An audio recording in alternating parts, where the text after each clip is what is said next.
Well, it's a kind of a pleasant day at the moment. Very end of February. This is where I quit at the end of that Michael Biss. I guess I call it Erica Falls. Let's listen a little.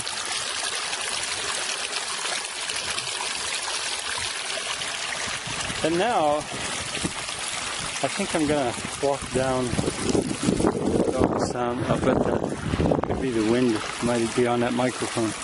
Hadn't thought about that. I'm going to walk down past the barn and show you some features. This fall of water is not one of the original features. That reddish rock is probably iron ore. That's probably the kind of material that they were after. Okay, we're gonna go eventually down to the paved road, but let me start by making sure that you can see. Oh, I know. I was going to tell you that there's a different regime right here. Everything I did after a while was on a contour and continues to be on a contour line. What was done earlier was parallel swales, maybe call them. It was like proto streets that were laid out. I'll show you, almost like terraces. I'll show you that later. This barn was not, of course, original. It's probably the third barn. I'll bet that sound is on the microphone. Maybe I'll stop for a moment. Okay, by sound I meant the wind. These buildings are in terrible condition, but believe it or not, they're on their way up, not their way down. That barn bridge my son and wife and I built.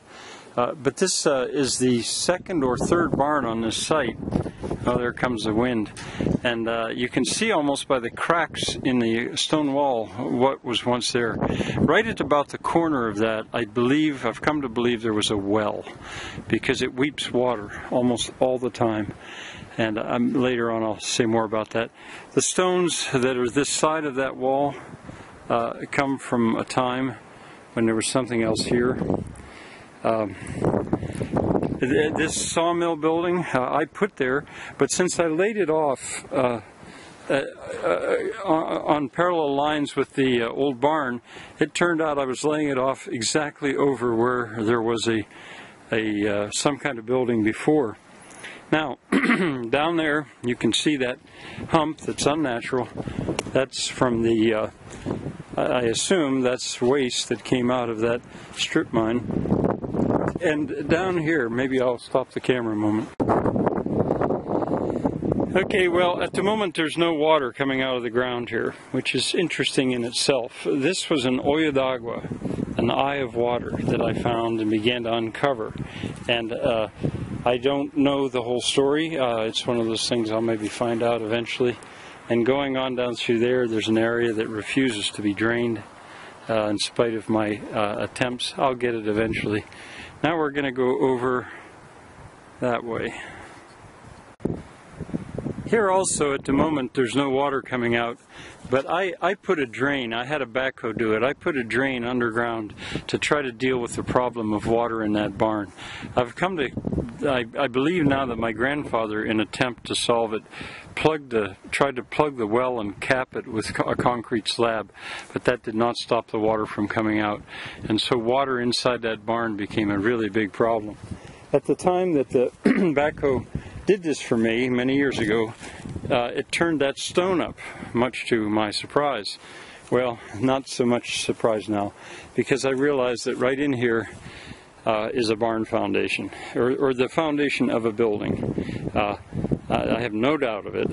It's that slightly level area there kind of gives it away, and the difficulty in draining it. My grandfather used that corner as a place to load cows. I'm going to go up there and show you something. This year I plan to begin to work on that barn, change it very dramatically. In some ways take it back to what it was, in other ways change it. But anyway, it's got quite a story to tell, I'm sure, underneath the mud and the manure. But right here, these stones are laid, and I do not know their significance. But it's been mowed short here. You can see the mower has hit that one. and they were something. There is more. It looks almost square. I don't know. And we're going to go on down that way. But I guess since I'm so close, I wanted to point this out, that I have come to suspect that this lane might have been paved once. I did not put those stones there, and it has just refused to wash away. It has stood up to very considerable wear, and so I can't tell for sure yet, because the impulse is normally to just dump stone on top of stuff. If you've got a problem, dump more stone. Now what I've done is I've put stone right where the tires run, but that's it. Even those stones right there look to me slightly as if they were laid like a pavement. I really don't know, but I've begun to suspect. At this point, you really can't see it, except that I'll tell you it's there. There's a curve right there. There was a lane of some kind that was on a curve.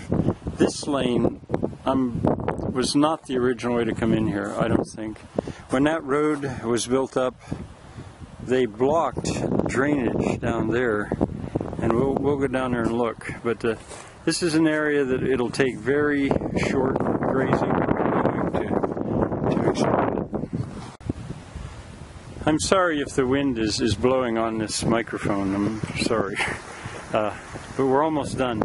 The railroad came up right there, just to the right of Oppenheimer Run, as that's called. And you go out there. That's now my cousin's property. If you go out there a little ways, it's unmistakable where that railroad ran, and it ran all the way down to the little town of Cessna, where it joined a bigger route. Now, how the roads met, I don't know if I'll be able to figure out. But right where all those dead basket willows are, that's where that, I'll call it a railroad, continued to run. And it had to join the other one at some point. Alright, we're going to, in the next video, I'll go back up the lane a ways, but this time I'm going to work on the area to the right of the lane.